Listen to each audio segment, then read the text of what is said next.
The day America almost had a military coup.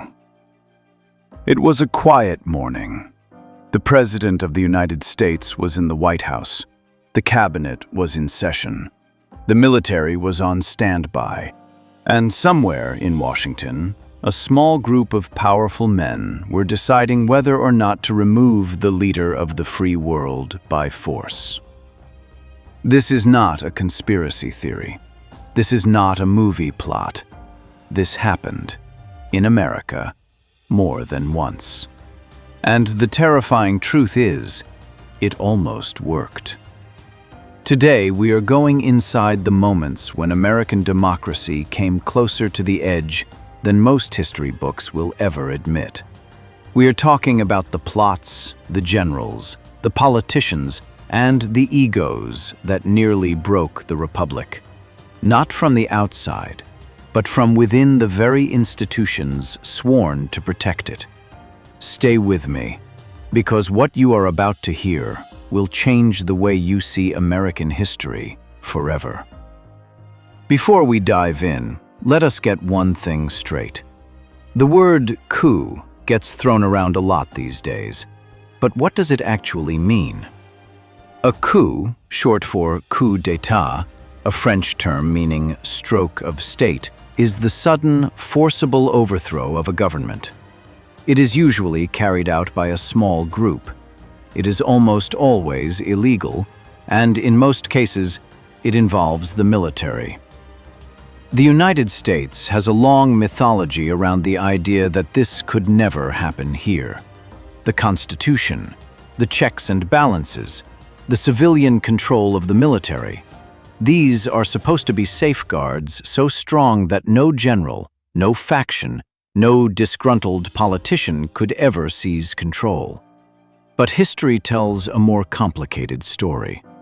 America has faced at least 3 serious, documented moments where the possibility of a military coup, or at the very minimum, an unconstitutional seizure of power, was real, discussed at the highest levels, and in some cases, actively planned.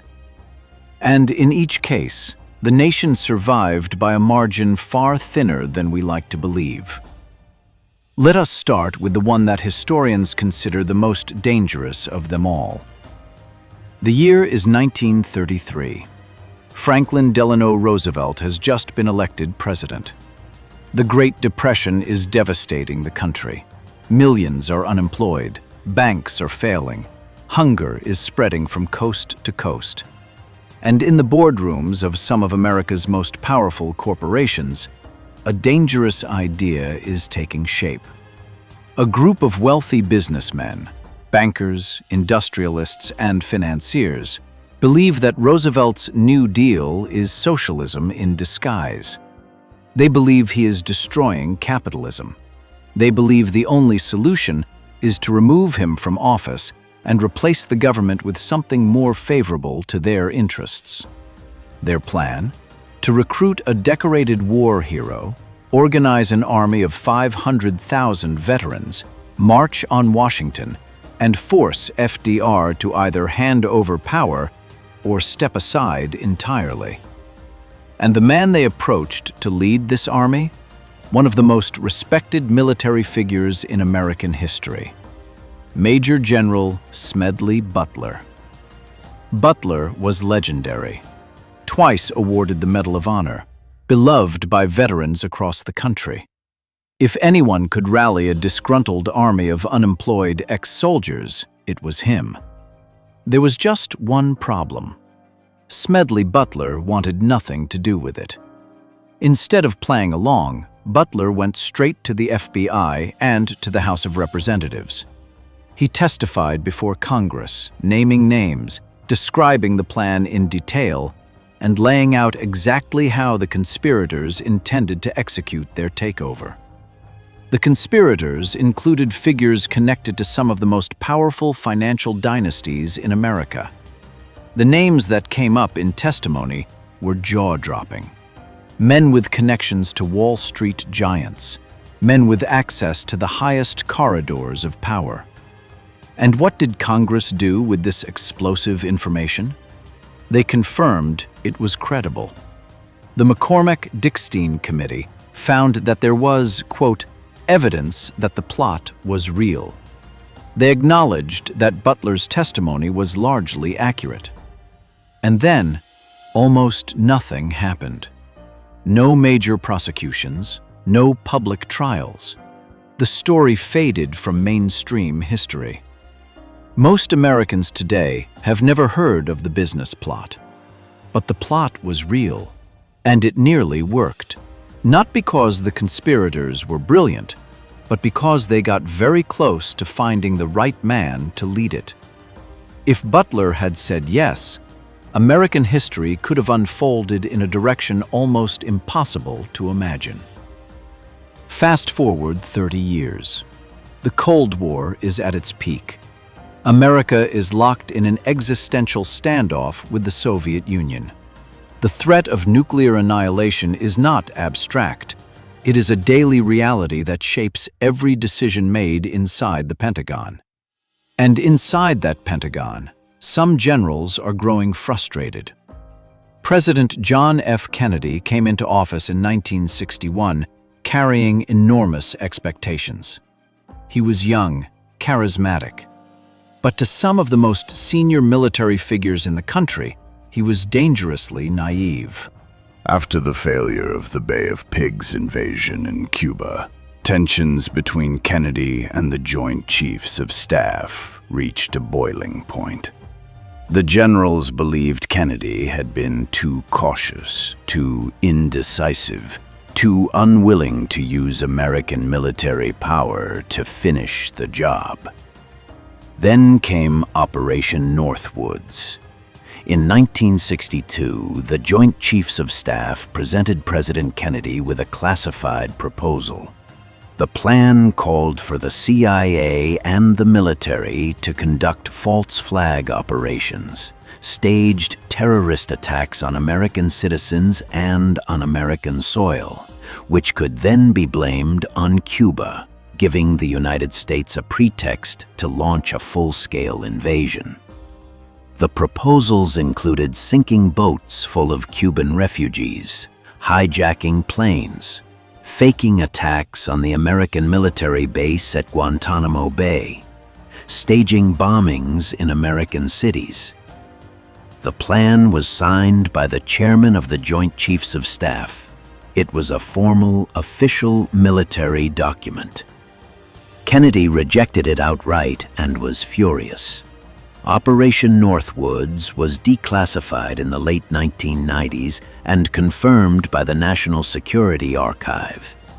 It remains one of the most disturbing documents in American military history, proof that the most senior military figures in the country were prepared to kill American civilians to manufacture a war. Kennedy's relationship with the military never recovered. Some historians argue that the hostility between the president and his generals created an atmosphere so toxic that it contributed to the reckless environment of those years. Whether or not you believe in conspiracy theories surrounding November 22, 1963, one thing is historically certain. The civilian-military relationship under Kennedy was fractured in ways that had no peacetime precedent. Now we come to perhaps the most chilling episode of all, and it happened within living memory. The year is 1974. The Watergate scandal is tearing the Nixon administration apart. The President of the United States is under criminal investigation. His inner circle is collapsing, and Richard Nixon himself is becoming increasingly erratic. According to accounts from people who were in the room, Nixon was drinking heavily. He was emotionally unstable. He was making disturbing statements. At one point, he reportedly fell to his knees in the Oval Office, weeping and praying with Henry Kissinger. The people around Nixon were terrified. not just of political fallout. They were terrified of what the president might do with the nuclear codes. And Secretary of Defense James Schlesinger did something that had never been done before in American history, and has not been confirmed to have been done since. He quietly issued an order to the military's top commanders.